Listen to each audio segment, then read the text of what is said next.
All right, so back to the key row, which is this symbol here, which is basically the cross of Constantine. That's what it's called.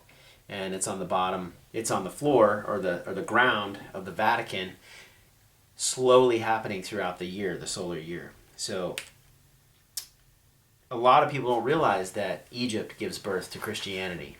So if you want to understand Christianity and even the teachings of Christ, you have to understand Egyptian religion, spirituality, and philosophy. So it'd be really good to study Hermes if you want to understand the Gnostics, the Essenes, the Abyssinians, the Christians, and so on. So this cross of Constantine, and if people don't believe me that there's a link to Egypt or that Egypt started this, it's just amazing. I mean, it's all over the Bible. It even says that Christ was crucified in Egypt. It also said he was crucified in Jerusalem, but there is a passage that says Christ is crucified in Egypt. That's referring to the human body. That's a whole nother story, but Egypt represents the human body. So here it is, the largest Egyptian obelisk in the world, right in the center of Italy, in Rome. There's a link right there. Huge link to Egypt. But then also, this whole symbol, which is called the cross of Constantine, is also called the chi rho. And this is Greek or Latin. These are actually these are letters of the alphabet, X and I. But the reason why they named their alphabet that is of significance. The chi rho is actually referring to the chi or ki, which is energy or life force or breath of God, and rho is the sun. Rho is Ra. Ra, like Horus's father Ra, Amun Ra. So this is the energy of the sun, the life-giving force to human beings and to our planet. Without the sun, none of our consciousness as a being exists. So we need the sun to power us. And so this is part of the reason why the cross of Constantine, or the chi rho, is the focal point of the Vatican. And this is why they're mapping the sun. They're actually worshiping the sun and its effects throughout the year and throughout the great year or the Platonic year. This is also where we get the word for Cairo. Cairo, which actually has an A in here. Cairo, Egypt, another huge link to Egypt. Cairo and Kiro are referring to the same word. This is just a Greek version, and this is an Egyptian version.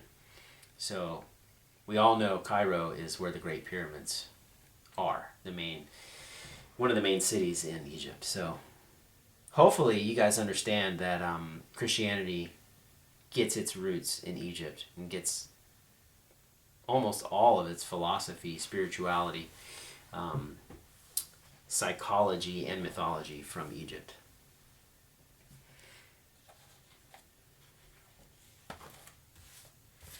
All right, one more. I want to ask you guys a question to think about. Is if you look closely at the Vatican, you'll find this pine cone. Why is there a pine cone on the Pope's staff? Why does the Pope's staff have this beautiful little pine cone on it with these little dots in it? And then at the top it has its sort of scepter and jewels. He has a couple different staffs, but right here is this pine cone. And what he's trying to tell you is that they're actually controlling or attempting to control consciousness, because this pine cone is the pineal gland. And the pineal gland is the seat of the soul and responsible for your light sensitivity or your sun cycle, and your consciousness as it refers to light and how light powers consciousness. So he's holding the staff as a scepter of power, and right on it is this pine cone. And so he's basically attempting, the Pope and the papacy and Rome, they're basically putting it in your face that they in fact know that the sun powers the light that hits the human body and affects consciousness. And also, the Pope is referencing this pine cone on his staff, symbolizing consciousness or life. And this is actually the same symbol that we call the caduceus. And the caduceus is, in Greek gods, he's Mercury. In Egyptian, he's called Thoth. And Thoth is actually Hermes as well. And so this is Mercury powered, or mentality, Mercury mind. But it really refers to the higher mind of consciousness. And this is actually on the Pope's staff, but what he's holding, what he's referring to with this pineal gland and consciousness is the same symbol that we hold in our medical community with these little snakes that go up the caduceus. And I'm sure everybody's seen this symbol. These two snakes that go up the caduceus, and then they usually have a pine cone or a head or a hat, and with wings.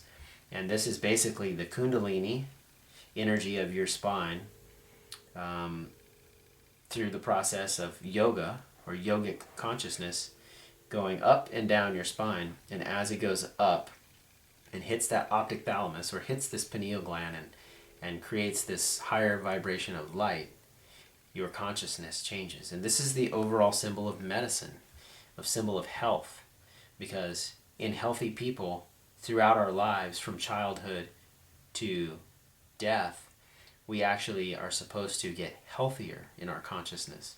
We're supposed to become older and wiser. And this wisdom is true spirituality. It's how to live. And this is where the caduceus comes from. This is the whole point in creating that symbol. It's higher consciousness, higher mind, health.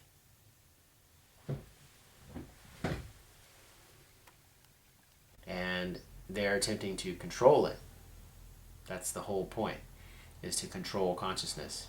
And they also have this really, really big pine cone in the Vatican that you can go visit. It's pretty large. I know my drawings are terrible, but you got this pine cone here, and it's got two birds on either side, with their beaks pointing here. And I believe these are ibises, which is also a big part of Egyptian culture. And then way off in the center of this courtyard is this silver mirrored orb. And this pine cone is reflected in that orb.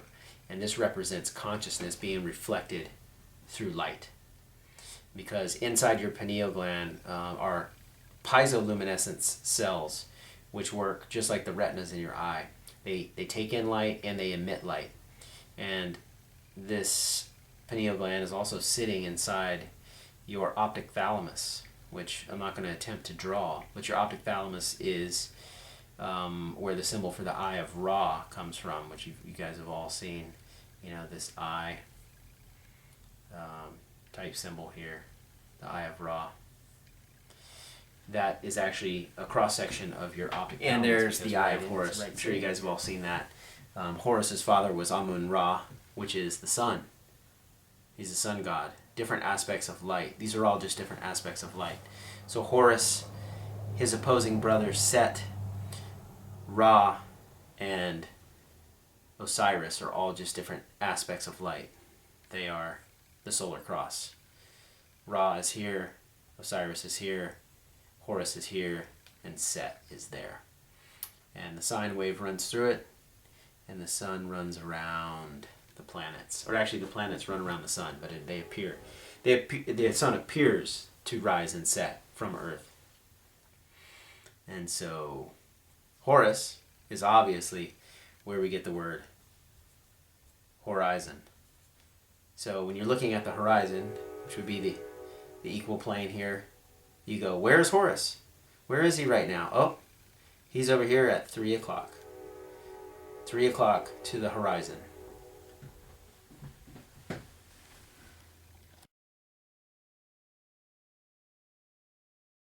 pineal gland, or the pine cone, the seat of consciousness in man. And it sits inside, the eye of Ra is in medical terms is called the optic thalamus. And the optic thalamus is Latin, medical language, which means the chamber of light.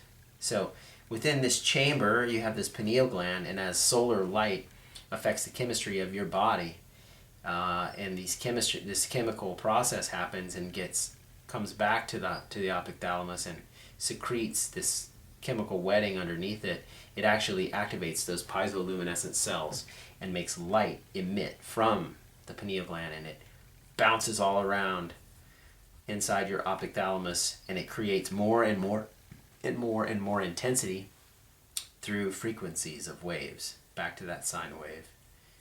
Frequencies of waves.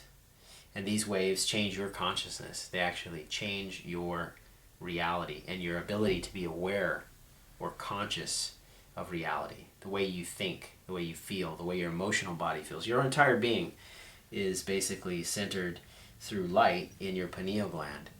And this is why they hold it on their staff. They're holding it in power, controlling consciousness. At least that's their attempt. And this is basically crystallization. This light bouncing around in perfect geometric shapes, because those piezoluminescent cells are not round, they are actually crystalline. They actually help create and sustain the entire human body. Again, the body sustained by light that comes through it like a sine wave.